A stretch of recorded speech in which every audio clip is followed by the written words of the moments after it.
नमस्कार, आप देख रहे हैं सांस्कृतिक राजधानी न्यूज और आपके साथ मैं हूं प्रियंका। आइए बढ़ते हैं खबरों की ओर। खबरों में बात करते हैं लोकसभा चुनाव की, जिसकी तिथियों की घोषणा के बाद तमाम पारियों में अब चुनाव को लेकर पूरी तरह से तैयारी दिख रही है। इसी क्रम में झारखंड मुक्ति मोर्चा के केंद्रीय महासचिव सुप्रियो भट्टाचार्य ने प्रेस कॉन्फ्रेंस कर कहा कि विश्व के सबसे बड़े लोकतंत्र के आम चुनाव की घोषणा आज हुई है। हम चुनाव आयोग के प्रति आभार जताते हैं।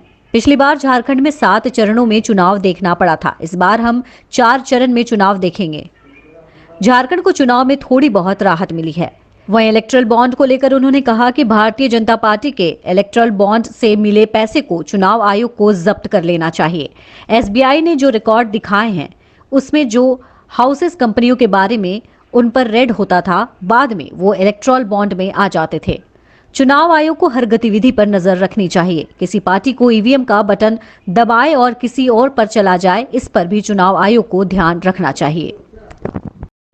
बहुत बहुत बधाई आप सबको कि विश्व का जो सबसे बड़ा लोकतंत्र है और उस लोकतंत्र का जो सबसे जीवंत त्योहार है वो देश का आम चुनाव की घोषणा आज चुनाव आयोग ने की। आपके माध्यम से मैं चुनाव आयोग के प्रति आभार जताता हूं कि उन्होंने जो बहुप्रतीक्षित ये घोषणा थी,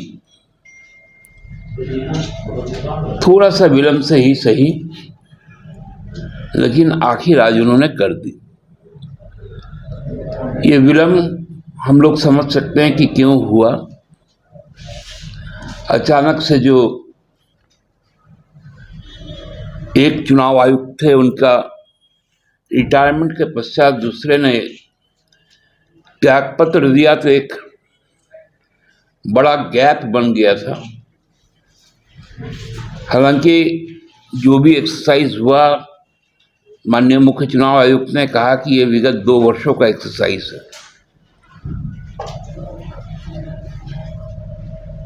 चलिए, इस बार थोड़ा सा राहत हम लोगों को मिला कि पिछले बार हम लोगों ने 7 चरणों में चुनाव को देखा था, लेकिन इस बार हमें 4 चरण से ही गुजरना पड़ेगा, क्योंकि संसाधन हमारे अब कम है। इसलिए बार बार हम लोग कहते थे कि चुनाव का जो फेज है उसको थोड़ा कम किया जाए, तो इसके लिए उनको बहुत बहुत धन्यवाद। माननीय मुख्य चुनाव आयुक्त ने कहा कि इस बार हम 97 करोड़ हमारे रजिस्टर्ड वोटर्स हैं।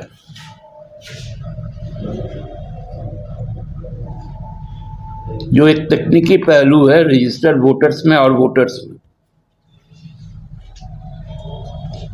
वो जो आवेदन भी कर देते हैं 18 वर्ष आयु का, उसमें 1-2 महीना का जो गैप रहता है, इसके लिए लगभग 2 लाख लोग कम वोट करेंगे। तो खैर वो मायने नहीं रखता, लेकिन उन्होंने 4M की बात कही, जो उनके लिए अटमोस्ट हम कह सकते हैं कि कंसर्न का विषय था। वो पहला था मसल पावर का, दूसरा था मनी का, तीसरा था मिस इन्फॉर्मेशन का, और चौथा था एमसीसी के वायलेशन का।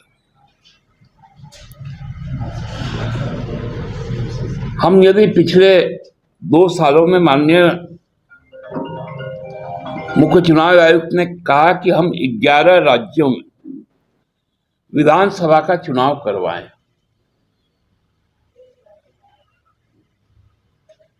इसी चार को आधार बनाकर, और उन्होंने एक और भी बात कही कि जो प्रचार का जो शब्दों का चयन आजकल हो रहा है वो अप्रत्याशित रूप से बहुत नीचे चला गया। इशारा तो उन्होंने साफ कर दिया कि ऐसे वक्तव्य किन लोगों के होते हैं, लेकिन उन पर कार्रवाई तक नहीं होती। जो मनी पावर का इस्तेमाल होता है वो मनी पावर एक पॉलिटिकल पार्टी 22 से 24 हेलीकॉप्टर लेके घूमता है, उसका भी शायद हिसाब नहीं होता। एक पार्टी पंचायत स्तर से लेकर राष्ट्रीय स्तर पर जो विज्ञापन प्रकाशित करता है उसका भी शायद मूल्यांकन नहीं होता। लेकिन लेवल प्लेइंग ग्राउंड की बात जरूर होती है।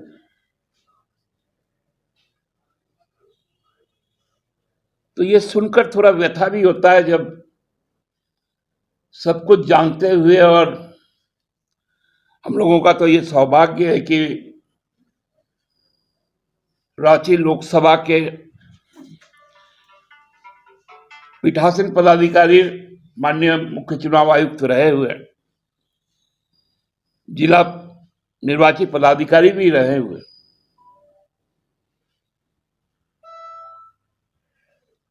उन्होंने न झारखंड का एक बार भी नाम लिया, न जो बात कही कि जो स्टेक होल्डर्स है उनसे हम परामर्श करते हैं। मैंने पहले भी इंगित किया था, इस बार उसका भी अभाव रहा। खैर, अब मैं आता हूं एक नए पहलू। देखिए, जो आदमी डरता है वही आदमी ना इस तरह से बात करता है। वो क्या बोलेंगे कि हमारे नेता मोदी जी ने केवल और केवल झूठ कहा है पिछले 10 वर्षों में, किसानों को ठगा है, उन पर गोलियां चलाई है, उनके उपज को सरकारी जो गोदाम है उसमें ना रखकर अदानी के गोदाम में रखवाया है, युवाओं की नौकरी छीनी है, सेना को कमजोर किया है, हमारी जमीन चाइना को दी है। क्या बोलेंगे? तो ले दे के एक ही बात है, इन लोगों को तो सोते जागते एक ही नाम जप रहा है, वो है हेमंत सोरेन। अरे नाम और जोर जोर से होगा, जपना पड़ेगा, और केवल ये झारखंड में नहीं जपना पड़ेगा, ये पूरे देश में जहां जहां आदिवासी समाज है, मूलवासी समाज है, किसान है, मजदूर है, अल्पसंख्यक है, ओबीसी है, वहां वहां हेमंत सोरेन बोलना पड़ेगा। दादा की क्या तैयारी है? आप लोग कितने तैयार हैं और आपके कब तक घोषणा करेंगे? उसकी कमी कितनी खलेगी इस चुनाव में आप लोग? हेमंत सोरेन हर वक्त हमारे साथ हैं, और हेमंत सोरेन की उपस्थिति हमारी ताकत होगी, गुरुजी का निर्देशन होगा, और हम अपने प्रत्याशियों की अधिकृत घोषणा हमारे जो सहयोगी दल हैं कांग्रेस के घोषणा के ठीक उपरांत कर देंगे।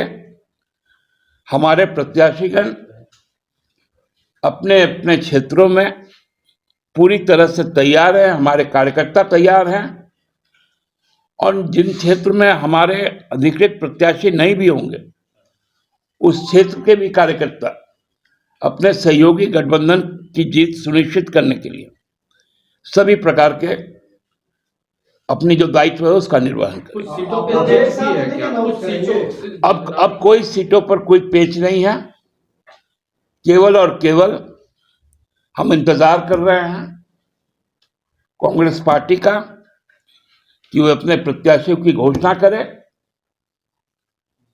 हम अपने प्रत्याशियों को आपसे तभी परिचय करवा देंगे। तो सीटों के साथ ही प्रत्याशियों के नाम की घोषणा हो जाएगी या पहले सीटों का घोषणा होगा?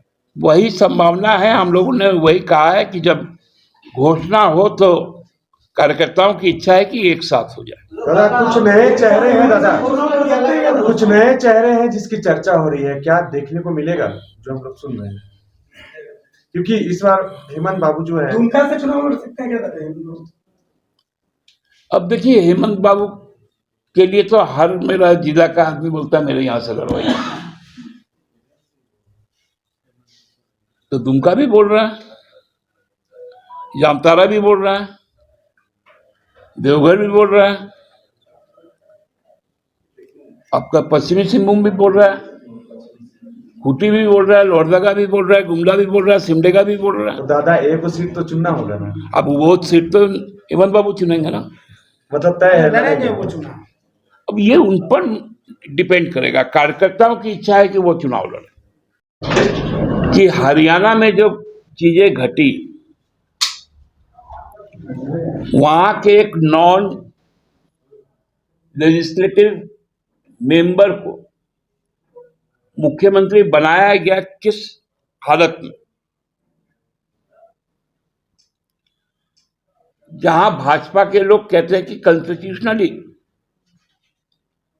वहां असेंबली का बाइपोल नहीं हो सकता, तो उसको करवाने के लिए बाय डिफॉल्ट गांडे का भी घोषणा हो गया।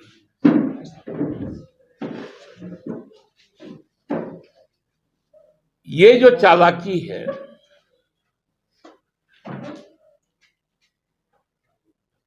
क्योंकि 24 साल के हम लोग भी हो गए,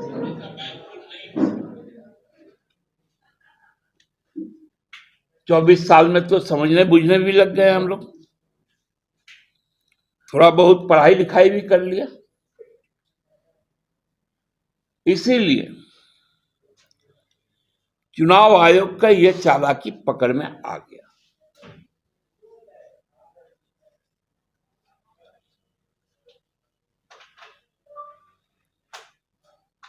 चार फेज जो पलामू से शुरू होगा, पलामू, लोहरदगा, खूंटी, सिंहभूम,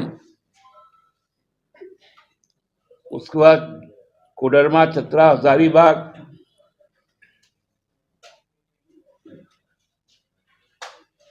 फिर हमारा रांची, जमशेदपुर, धनबाद, गिरिडीह, और उसके बाद संथाल परगना का 3 लोकसभा क्षेत्र।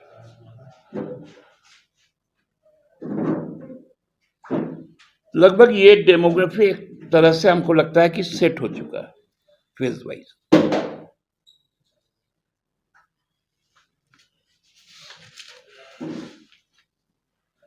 हम लोग आज चुनाव आयोग को बहुत गंभीरता से देख रहे थे, सुन रहे थे,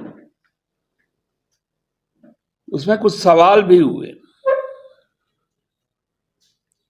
कि जो धनराशि पकड़ी जाती है, जो शराब पकड़ में आती है, जो अन्य वस्तुएं जिनसे उपकृत किया जाता है वोटर को, उसकी जब्ती का अद्यतन स्थिति क्या है, उसके पीछे कौन लोग होते हैं, उन पर कौन सी कार्रवाई होती है। तो हमको कोई लगता है कि हम लोगों को कोई जानकारी अभी तक उपलब्ध है नहीं, क्योंकि उसमें सबसे बड़ा हिस्सा भारतीय जनता पार्टी का होता है, जानकारी इसलिए नहीं आती। आप लोगों को याद होगा कि एक आईपीएस अधिकारी ने प्रधानमंत्री का हेलीकॉप्टर चेक कर लिया था तो वो बर्खास्त कर दिया गया था।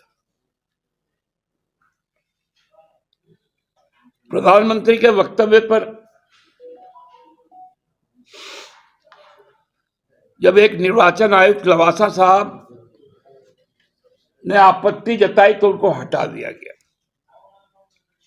उनकी पत्नी पर ईडी का रेड भी हुआ।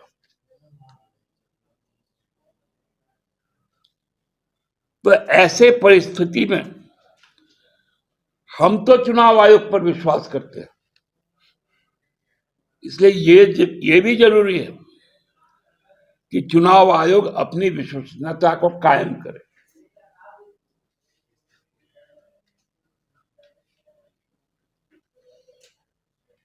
चुनाव वो 1300 करोड़ का इलेक्ट्रल बॉन्ड देता है और प्रधानमंत्री जी शाह जी 2000 रुपए का चंदा देते हैं भाजपा।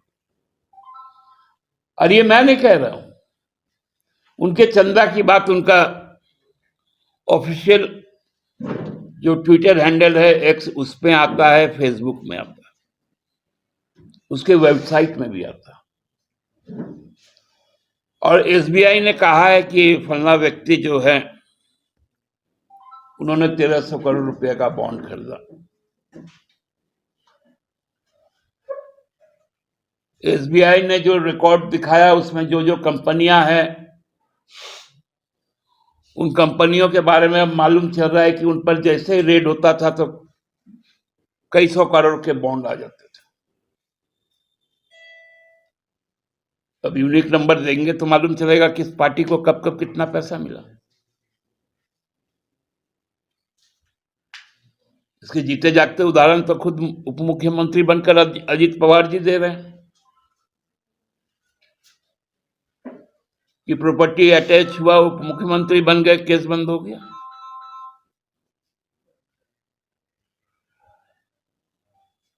तो अब हमको लगता है कि चुनाव आयोग का आज के बाद से वो हर गतिविधि, हर राजनीतिक दल का निगरानी रखे, जो कंप्लेंट उन तक पहुंचती है उसका कंप्लायंस हो, चीजें एक तरफा नहीं हो कि बटन में यहां दबाएंगे तो आवाज कहीं और जाएगा, ऐसा बटन दबाओगे कि फांसी कोई और चढ़ेगा।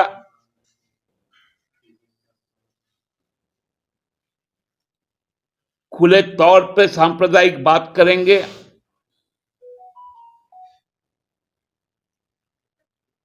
वो बातें भी बंद हो जानी चाहिए। और चुनाव आयोग को यह भी तय करना चाहिए, उन्होंने कहा कि जो लहर बहने की बात आई तो लहर तो नेशनल मीडिया ने बहा ही दिया।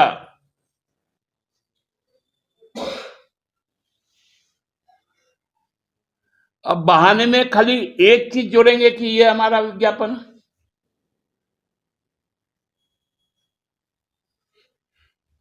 मतलब बहाने के बहाने सब तो बह जाएगा और अंतिम में हम लोग देखते हैं सिनेमा में एक डिस्क्लेमर होता है, वही एंकर है, वही पार्टी का प्रवक्ता है, उसी के प्रश्न है, उन्हीं का जवाब है। लास्ट में नीचे लिखा रहेगा चैनल इसके लिए जिम्मेवार नहीं है, और वो भी इतना धीरे में जाएगा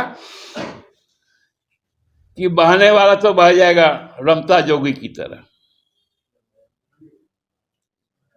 तो ये कुछ एप्रीहेंशंस थे हमारे जो हमने आप तक पहुंचाए। बहुत बहुत धन्यवाद।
हमारा पता जलसार पार्क के बगल में हनुमान टेकरी देवघर। अपनी टेबल बुक करने और भोजन ऑर्डर करने के लिए 9471348484 या 064323194443 पर कॉल करें।